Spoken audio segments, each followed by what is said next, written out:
Saya Diana Holida MR, guru matematika SMK Negeri 3 Bondowoso, akan menuangkan pemikiran Ki Hajal Dewantara. 1. Pemikiran Ki Hajal Dewantara mengenai pendidikan adalah perubahan. Pendidikan dan kebudayaan adalah satu kesatuan yang utuh. Kebudayaan tidak boleh statis. Contohnya saja galaksi, terdapat bermacam-macam planet. Planet berputar sesuai orbit masing-masing. Planet pun bermacam-macam nama dan bentuknya. Hal ini dapat kita maknai bahwa meskipun lama perputaran dan orbit planet berbeda-beda, dalam hal ini kecepatan belajar berbeda-beda pada murid, seluruh planet menuju ke satu arah yang memusat, yaitu matahari. Selanjutnya, apabila kita analogikan dengan pendidikan, maka individu yang membawa identitas berbeda-beda dalam proses pendidikan akan menuju ke suatu titik yang mengerucut pada perubahan setelah proses pendidikan dilalui. Inilah relevansi pemikiran Ki Hajal Dewantara terhadap pendidikan. Menurut Ki Hajal Dewantara, terdapat 3 kerangka perubahan. Kodrat 1, kodrat keadaan. 2, prinsip perubahan. Kodrat keadaan memiliki 2 item, yaitu kodrat alam dan kodrat zaman.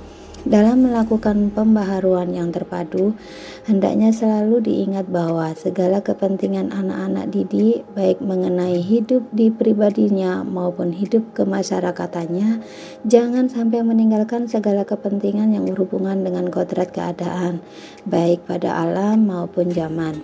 Sementara itu, segala bentuk, isi, dan wirama atau cara mewujudkannya hidup dan penghidupannya seperti demikian, hendaknya selalu disesuaikan dengan dasar-dasar dan asas-asas hidup kebangsaan yang bernilai dan tidak bertentangan dengan sifat-sifat kemanusiaan. Pengaruh luar harus tetap disaring dengan tetap mengutamakan kearifan lokal budaya Indonesia. Konten atau muatan tidak bertentangan dengan nilai-nilai kemanusiaan. Ki Hajal Dewantara menegaskan juga bahwa didiklah anak-anak dengan cara yang sesuai dengan tuntutan alam dan tuntutan zamannya sendiri. Prinsip perubahan menurut Ki Hajal Dewantara terdapat 3 asas, yaitu kontinuitas, konvergensi, dan konsentris. Kontinuitas adalah perjalanan yang selalu melihat akar sejarah dan budaya, nilai-nilai luhur. Konvergensi yaitu memanusiakan hubungan antar murid. Konsentris adalah menghargai perbedaan individu yang beragam dalam pembelajaran atau fisik murid atau karakter murid atau latar belakang murid, bahkan kecepatan belajar murid yang berbeda-beda. Walaupun berbeda orbit, masing-masing planet selalu menunjukkan kedinamisan yang tertuju pada satu arah, yakni perubahan. Pengajaran dan pendidikan adalah 2 hal yang berbeda. Pengajaran adalah salah satu bagian dari pendidikan. Pengajaran adalah cara memberi ilmu kepada anak-anak agar bermanfaat untuk kehidupan anak-anak, baik secara lahir maupun batin. Pendidikan memiliki 2 makna, yaitu makna khusus berupa aliran hidup atau aliran agama dan aliran kemasyarakatan. Maksud dan tujuan pendidikan berbeda-beda sehingga cara mendidiknya pun juga berbeda-beda. Makna umumnya adalah pendidikan merupakan tuntutan dalam hidup dan tumbuhnya anak-anak. Pendidikan bermaksud menuntun segala kodrat yang ada pada anak-anak agar mereka dapat mencapai keselamatan dan kebahagiaan yang setinggi-tingginya, baik sebagai manusia maupun sebagai anggota masyarakat. Dasar jiwa anak.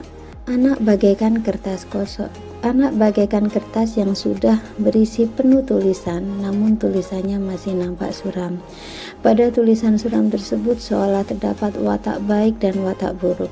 Pendidikan membiarkan kedua watak ada pada kertas, namun pendidik atau guru berusaha untuk menebalkan tulisan yang menggambarkan anak berwatak baik menjadi tulisan yang semakin tebal pada kertas, dan membiarkan tulisan yang menggambarkan anak berwatak buruk menjadi tulisan yang tetap suram atau bahkan semakin nampak suram dalam kertas. Menurut konvergensi teori, watak manusia memiliki dua macam, satu intelligible dan dua biologis. Intelligible berhubungan dengan kecerdasan. Watak ini bisa berubah karena pengaruh keadaan atau pendidikan. Beberapa contoh watak ini yaitu kecakapan memutuskan dan kemauan berkehendak, kelemahan pikiran, kebodohan, kurang baiknya memandang suatu hal dari satu sisi, maupun kecepatan berpikir yang lambat. Ini merupakan watak menurut aliran intelligible. Kemudian watak menurut aliran biologis yaitu berhubungan dengan dasar hidup manusia. Watak ini tidak bisa berubah karena pengaruh keadaan atau pendidikan. Beberapa contoh watak ini terkait dengan perasaan, misalnya rasa takut, malu, kecewa, rasa iri, egois, rasa sosial, rasa agama, rasa berani, dan sebagainya. Berikutnya, bulatnya jiwa manusia kita sebut sebagai budi pekerti. Budi pekerti biasanya disebut karakter. Orang yang cerdas budi pekertinya akan cerdas memutuskan suatu hal. Budi pekerti merupakan hasil dari bersatunya gerak pikiran, perasaan, kemauan, sehingga menimbulkan tenaga. Dengan budi pekerti, watak jahat akan tertutupi atau semakin suram.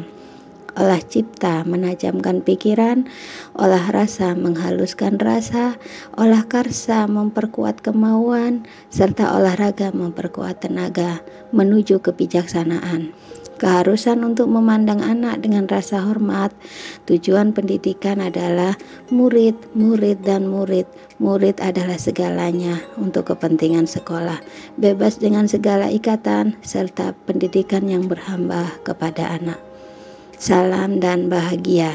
Diana Holida MR, SMK Negeri 3 Bondowoso, Jawa Timur.